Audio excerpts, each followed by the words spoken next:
I even told her about my worst stories every night before bed. What more does a girl want?" Helen sighed, a long-suffering sound that encapsulated 20 years of unfulfilled expectations. And you wonder why the girl is sleeping 14 hours a day. Boredom is a powerful sedative. Stanley, your worst stories have a half-life of 5 minutes before they induce a coma. Stanley ignored her, his mind already churning with a desperate plan. He wanted Karen safe, but he also wanted Helen to stop complaining. And then a spark of inspiration hit him, a rare occurrence that usually heralded trouble for everyone involved. "The kid upstairs," Stanley said, a smirk forming on his face. "The one who, you know, likes the Andrews sisters." "Jack?" Helen asked, raising an eyebrow. She had a soft spot for Jack, sensing the vibrant life behind his safe facade. "Yeah, Tripper. Dating him would be as safe as sending her out in an armored truck. He wouldn't even know which end of a girl is which." Chapter 2: The Cake and the Complication. Upstairs in apartment 201, the mood was considerably more festive, though no less chaotic. The kitchen was a battlefield of flour, powdered sugar, and the frantic energy of a birthday celebration in progress. It was Jeanette's birthday, and Jack was determined to make it a masterpiece or at least something edible. "I got the cake," Jack announced, sliding into the kitchen with a cardboard box held aloft like a holy relic. He narrowly missed hitting the hanging macrame planter. "Where's the birthday girl?"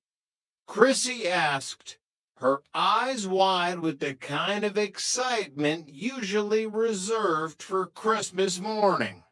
She was wearing a pinstriped vest and a boatie, her idea of party casual. "She's in the kitchen," Shauna called out, appearing from behind a cupboard with a stack of plates. "And I'm keeping an eye on my own dinner because I know Jack's culinary surprises usually involve a visit from the fire department." Jack tried to sneak up behind her for a birthday kiss, leaning in with a playful grin. Johnny, having developed a sixth sense for Jack's proximity, dodged him with practiced ease. "No sneaking. Jack, this isn't a game of tag. Phone for an appointment next time, and maybe I'll fit you in between the salad and the main course." The moment's ruined, Jack lamented, clutching his heart with theatrical flair. He turned his attention to the cake. "Anyway, I got it at half price. A real bargain." Jeanette peered into the box, her brow furrowing. "Jack, it says happy birthday, Jimmy." Details. Jack waved a hand dismissively, as if the name were a minor spelling error. "I've got it all figured out. I'll scrape off the I and make it J. It's informal. It's chic. It's budget-friendly. Besides, J sounds like a nickname for Jeanne. It's almost romantic if you think about it through a lens of extreme frugality. The conversation was interrupted by a sharp, rhythmic knock at the door, the unmistakable cadence of Stanley Roper. The three roommates froze. A knock from the landlord usually meant either a complaint about noise or a demand for the rent. Stanley stepped inside, looking uncharacteristically nervous.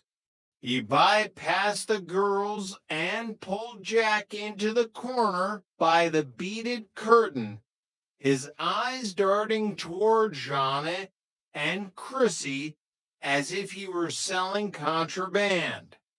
"Jack, can I talk to you?" "Man to." "Well, you know, man to roommate."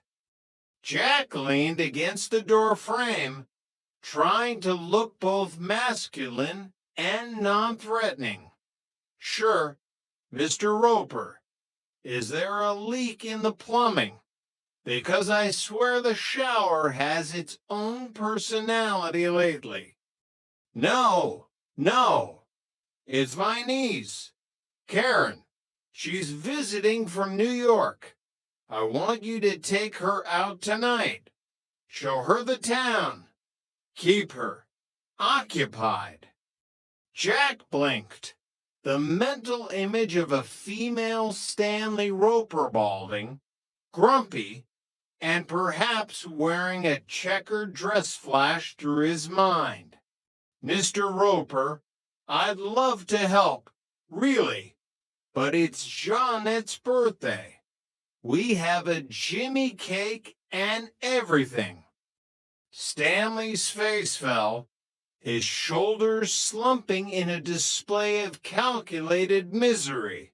He looked at Jack with the eyes of a man who had reached the end of his rope. "I'll give you $50. Jack's eyes widened. $50 was a fortune. It was 3 months of textbooks. It was a week's worth of prime rib for the kitchen.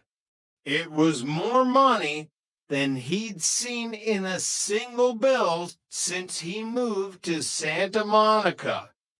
"And you can use my car," Stanley added, leaning in close, the scent of stale cigars and peppermint following him.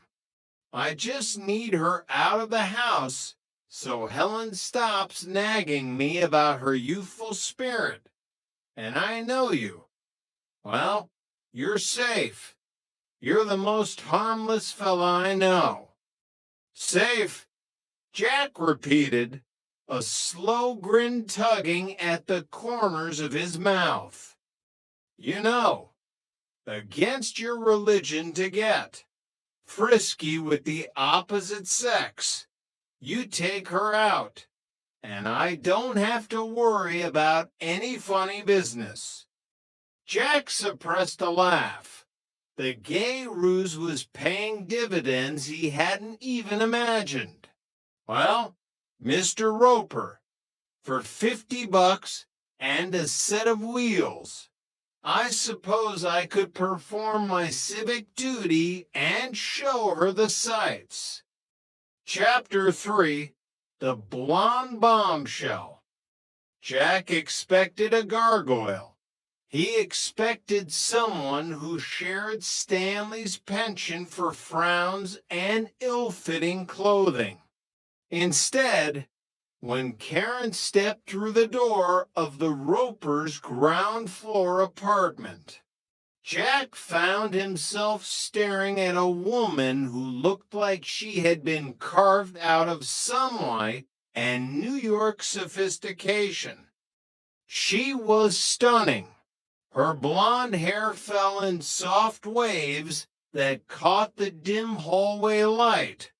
Her eyes were a piercing blue that seemed to see right through Jack's nervous energy, and her smile was a sultry, confident thing that made Jack forget his own name